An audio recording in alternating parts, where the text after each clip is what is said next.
providing information covering events, activities, and news from Columbus Consolidated Government. You're watching CCG TV News Watch.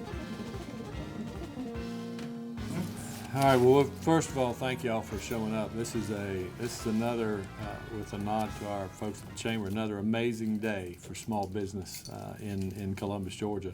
You know, the pandemic impacted a lot of people in a lot of different ways, and none more so than our small business community, and not just in our community, but throughout the communities throughout the country.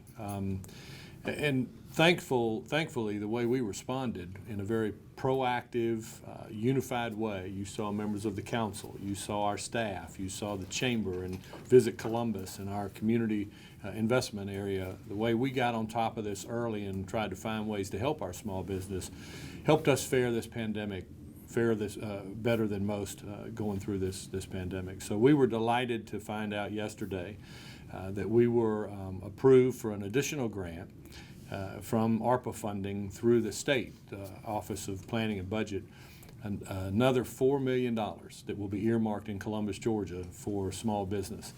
Now $3 million of that is earmarked for small business, $1 million for nonprofit. If you add that to the $4.85 million that we had already allocated from our ARPA funds, that means that this community will have invested almost $9 million in protecting the backbone of our economy, which is our small business area, as well as our nonprofits. We are also taking a look at the distribution of those funds. We're excited that I think $2.2 million have already been dispersed, but we have noticed that there are a lot of smaller businesses that need assistance in trying to complete the application. So we are also announcing that we're launching an initiative to try to engage with the Chamber to make sure that we have people reaching out again proactively so that we can help them navigate some of the difficult aspects of the application process. But the bottom line is Columbus, Georgia, one of the things that makes us so special is the way we help each other. And to be able to apply these funds to individuals who are paying the wages, who are delivering the services, is just it's an incredible opportunity for this community to reinvest in the people that keep this city such a great place to live. So with that, I'll try to answer any questions. I've got all the smart people in here that we need, so they can help me with the ones that I can't answer. So just to be clear, you said $3 million for small business, $1 million for nonprofit. What is the distribution and application process going to look like for those? That's probably an Angelica question, but it's going to look fairly similar to what we've done with our funding. It's still going to take. What we're unclear about, at least I am at this point, is whether or not this will be a draw situation, where as these requests are made, we'll draw some of the funds down, or whether or not we'll just get the full $4 million lump sum. But it's probably going to take about another 6 to 8 weeks, according to the initial information we received from OPB. Before we're able to navigate through that process and start receiving the funds. Is this part of the money that Governor Kemp talked about yesterday? This is coming out of the pot that Governor Kemp talked about, right? That's correct. This comes from the economic development portion that we actually reached out to and put in an application for. So really, it was through the work of our staff, led by our city manager Isaiah Hughley and Angelica and Rob, that we were able to put together a request to get that funding allocated. Governor Kemp, it was a really interesting news release from him yesterday. The last sentence was, this comes from Democratic approved, and I'm paraphrasing a little bit, Democratic approved funds. I mean, so this clearly is coming not from the partisan bill, right? This is Democratic approved money, right? That's my understanding. Okay. But we're just excited that we were able to put together a request that was that resonated with the governor's office and the group that he put together to oversee the disbursement and the allocation of these funds. We're just thrilled that our small business folks are going to benefit from it. Is there a list of the businesses and nonprofits that have already benefited? Can we get that list of who has already received money and how much they've gotten since? Rob or Angelica may be able to get that information for you. I don't have it. I know that we're in the process. They're about, and I hope I don't get the numbers wrong, but I think we've got about 45% that still have not even finished their application. So we've got to try to access those individuals in the first wave. Yeah, we have not yet begun even accepting applications. There's a chance we absolutely will revisit some of the guidelines. Won't be any massive changes, but there may be some tweaking in order to simplify the process so that these individuals that maybe have such a small business they don't even have an accountant, we may be able to help them navigate that process a little bit cleaner. Governor Kemp's release mentioned specifically that there was a lot of local demand, and that's part of the reason that you guys sent that request out. Absolutely. Can you sort of talk about how local businesses have been beating down the door to get some of this money? Yeah, we've been very fortunate. I mean, the government worked with the chamber, and we all kind of pivoted right around the time COVID hit to really focus on small business.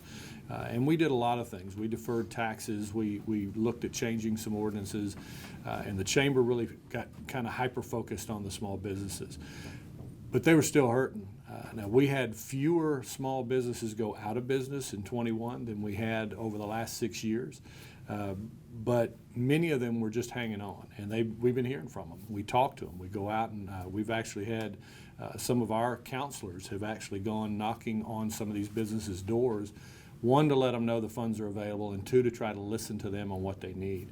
So these funds are granted based on expended funds for payroll, for utilities, for mortgages, all the basics that these small businesses had to spend money on to kind of keep going. So, yeah, we're hearing from them that they're still open and they're still serving the folks of this community, but it's been tough, and there's still a hole in some of those budgets. And you mentioned specifically that there's a pot of money that still hasn't been touched. How much of that is still left from the first wave? Rob, do you know offhand how much is still left to be allocated? I think we've been able to allocate about $2 million, $2.2 million, so roughly half of it. I think most of that has been in the small business arena and in the nonprofits. I don't know that we've had quite as big of a request for the hospitality or the tourism piece. Will all the funding that's been allocated be at some point in time distributed to, I guess, the approved businesses that are applying for it? Absolutely, absolutely. This money is earmarked for the folks in our community that are doing business, the small business owners, and we're going to make sure it gets to them.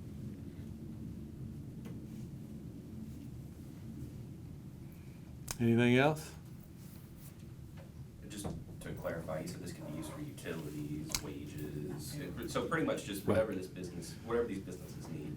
Regular and usual expenses that they had to incur during the pandemic, if they met the other requirements in terms of when they were in business, then yes, that it can be used to recover some of the money that they spent on those items.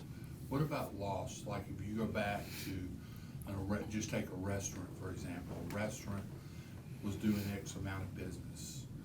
On March the 13th of 2020, that business fell by 90%.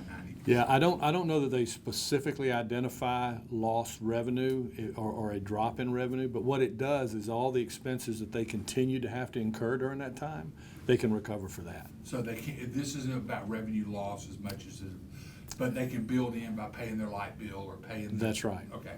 That's right. That makes sense. Just not payroll. Not payroll. Not payroll. Okay, I think I did say So payroll. would rent be a? Yes. Rent would be an expense. Mm-hmm. Utilities. How many businesses and how many nonprofits are we talking about in Columbus that have expressed interest in the first pot, but would also qualify in the second pot? And if you got money in the first pot, you still get money in the second pot. That's probably a Rob or Angelica question. If y'all have an answer to that? If you receive funding from the first tranche of funds, can you also apply for this part that comes from the OPB? My initial response would be no. That's what because we want to make sure that we utilize these funds to cover as much ground as we can in the small business community and nonprofit. Yep. Thank you. I'm sorry, what's the other part of the question? Now, just if we had a number of how many people have received funds already from the first wave? There have been 68, and I'll have to, this is based on memory now, but I believe we've approved 68 small business applications. We have about a total of 549 applications that we received from the small businesses. And as the mayor mentioned, about 45% of those just haven't made any progress towards completing the application. But out of the 549, we've approved 68. There are some that were not approved. I believe it was about 24 that have not been approved, just for, not meeting all the criteria and so forth for the program. And then there are currently, I believe 18 that have been submitted and are currently under review. What's the range, Angelica, of those payouts? I mean, you don't say what, but like 10,000 to 30,000. What's the dollar range of what people are getting? Ooh, the average, it really varies, but you can receive as a small business up to $40,000. Okay. So we've had some to receive up to that maximum based on the reimbursable expenses that they submitted, and some, obviously right below that. I really don't want to provide a number in terms of the average.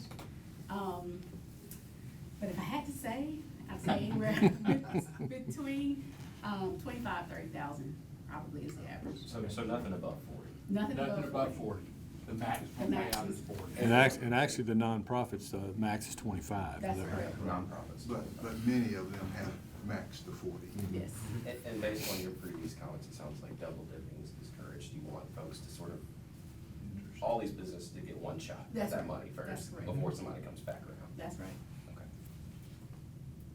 All right. Great day in Columbus, especially for small It businesses. is. Like Santa Claus? Ho, ho, ho.